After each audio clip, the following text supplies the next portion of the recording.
Assalamualaikum warahmatullahi wabarakatuh. Apa kabar teman-teman semuanya? Semoga dalam keadaan sehat, tetap semangat. Kita sampai ke part 8 soal P3K PJOK 2021. Langsung saja. 71. Terjadinya cedera saat aktivitas gerak pada peserta didik. Hendaklah guru PJOK memperhatikan ciri-ciri terjadinya cedera, antara lain rubor, tumor, kalor, dolor, dan pangsen lesi. Ciri-ciri yang muncul pada cedera kalor ditandai dengan A. Terjadinya peningkatan suhu pada area atau bagian tubuh yang terjadi cedera. B. Terjadinya pembengkakan pada area atau bagian tubuh yang cedera. C. Terjadinya rasa sakit yang berlebihan pada area bagian tubuh yang terjadi cedera. D. Terjadinya perubahan warna memerah pada area yang cedera.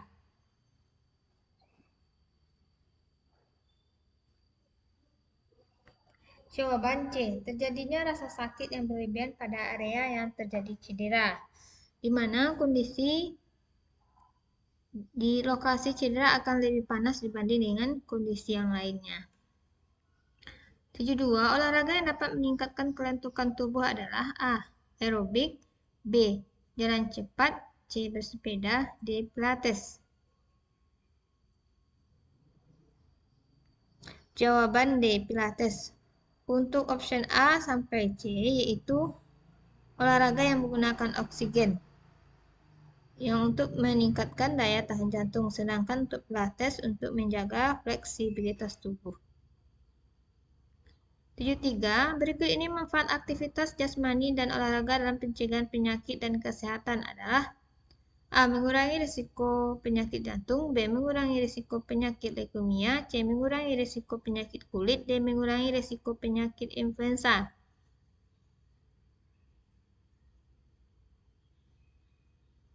Jawaban D. Mengurangi risiko penyakit influenza.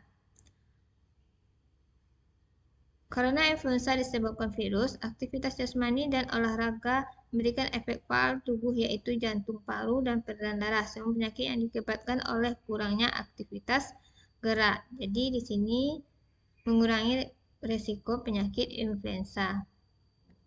74. Objek material ilmu keolahragaan adalah A. Biomekanika, B. Ilmu gizi, C. Manusia yang bergerak, D. Tubuh manusia.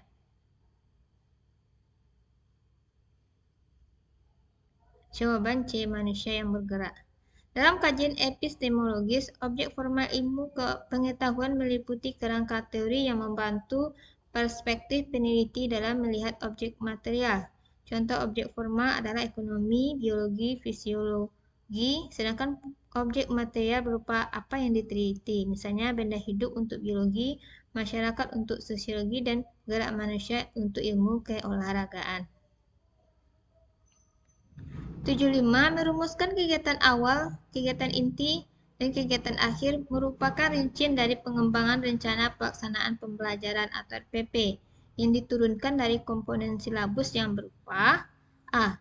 Standar kompetensi, B. Materi pokok atau pembelajaran, C. Langkah-langkah pembelajaran, D. Alokasi waktu. Jawaban C. Langkah-langkah pembelajaran. Langkah-langkah pengembangan RPP yang pertama, pengkajian silabus meliputi KI1, KI, dan KD, materi pembelajaran, proses pembelajaran, penilaian pembelajaran, alokasi waktu, dan sumber belajar. Yang kedua, merumuskan indikator pencapaian KD, KI1, KI2, KI3, dan KI4. 3. Materi pembelajaran dapat berasal dari buku teks pelajaran, buku panduan guru, sumber belajarannya berupa mata lokal, materi kekinian, konteks pembelajaran dari lingkungan sekitar yang dikelompokkan menjadi materi untuk pembelajaran reguler, pengayaan, dan remedial.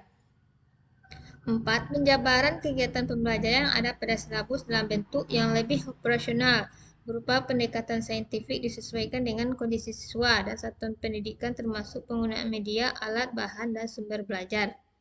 5. Penentuan alokasi waktu untuk setiap pertemuan berdasarkan alokasi waktu pada silabus. Selanjutnya dibagi ke dalam kegiatan pendahuluan, inti, dan penutup.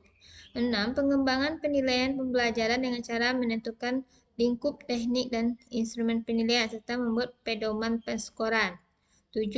menentukan strategi pembelajaran median segera setelah dilakukan penilaian dan menentukan media, alat, bahan, dan sumber belajar disesuaikan dengan yang telah ditetapkan dalam langkah penjabaran proses pembelajaran. 76. Guru menerapkan aturan disiplin kelas. Peserta didik yang terlambat lebih dari 5 menit dihukum lari keliling lapangan sepak bola sebanyak 4 kali. Pengelolaan kelas ini menggunakan pendekatan A. Otoriter, B. Permisif, C. Modifikasi tingkah laku, D. Kelompok. Jawaban A. Otoriter. Pembahasan. Pengelolaan kelas atau classroom management berdasarkan pendekatannya menurut Weber 1977 diklasifikasikan ke dalam 3 pengertian, yaitu berdasarkan pendekatan otoriter, pendekatan permisif, dan pendekatan modifikasi tingkah laku.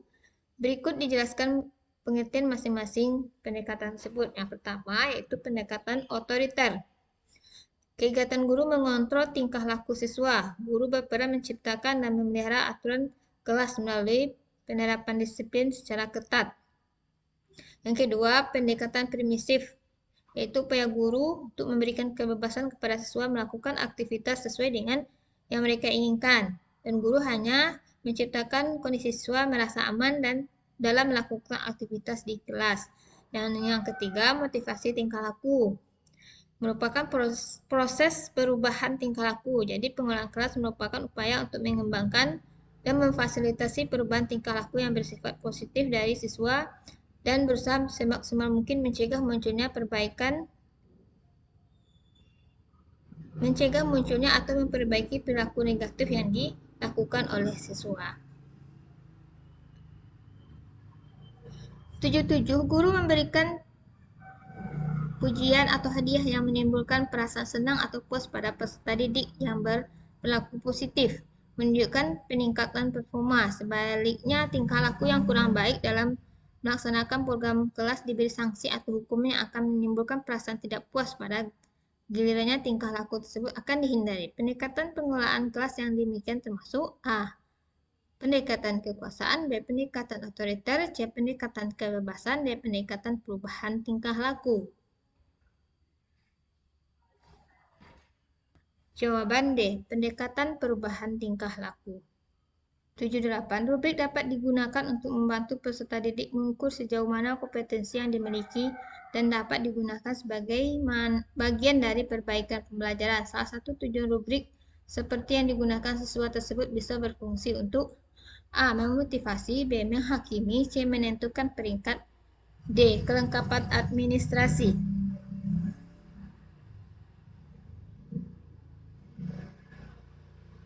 Jawaban A. Memotivasi. Tujuan dari penilaian rubrik yaitu siswa diharapkan secara jelas memahami dasar penilaian yang akan digunakan untuk mengukur suatu kinerja siswa.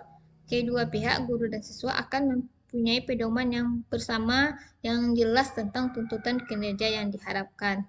Rubrik diharapkan pula dapat menjadi pendorong atau motivator bagi siswa dalam proses pembelajaran. 79. Seorang guru pendidikan jasmani meminta siswa melakukan pengamatan video suatu pertandingan sepak bola dari sisi bagaimana pemain menerapkan taktiknya.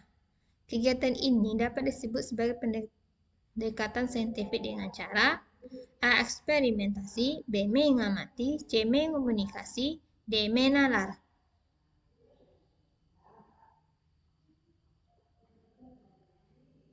Jawaban B. Mengamati.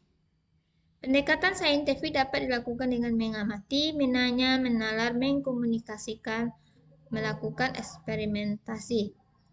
Untuk kegiatan mengamati dapat disebut sebagai proses mengenal objek melalui penggunaan indera yang dimiliki, misalnya dengan melihat atau menonton, mendengar dan membaca, sehingga peserta didik akan memperoleh konsep awal dan menemukan permasalahan-permasalahan dalam materi yang akan dipelajari. Proses ini juga menyebabkan peserta didik memahami objek secara nyata, senang, tertantang, dan memudahkan pelaksanaan proses pembelajaran selanjutnya. 80. Dalam pembelajaran lempar lembing, guru memberikan handout tentang teknik melakukannya. Siswa mempelajari dan mempraktikkan sendiri keterampilannya. Gaya mengajar tersebut termasuk gaya mengajar A. Komando, B. Timbal balik, C. Alat bantu, D. Inisiasi siswa.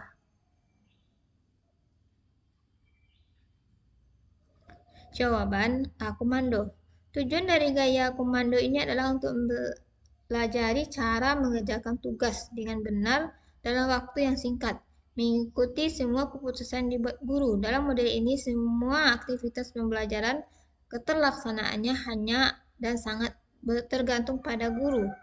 Dapat dikatakan peserta didik akan bergerak hanya bila gurunya memerintahkan untuk bergerak. Situasi demikian menyebabkan peserta didik pasif dan tidak diperkenalkan berinisiatif. Akibatnya, peserta didik tidak mampu mengembangkan kreativitas, khususnya kreativitas dalam bergerak. Hakikat, respon langsung terhadap stimulus. Penampilan harus akurat dan cepat.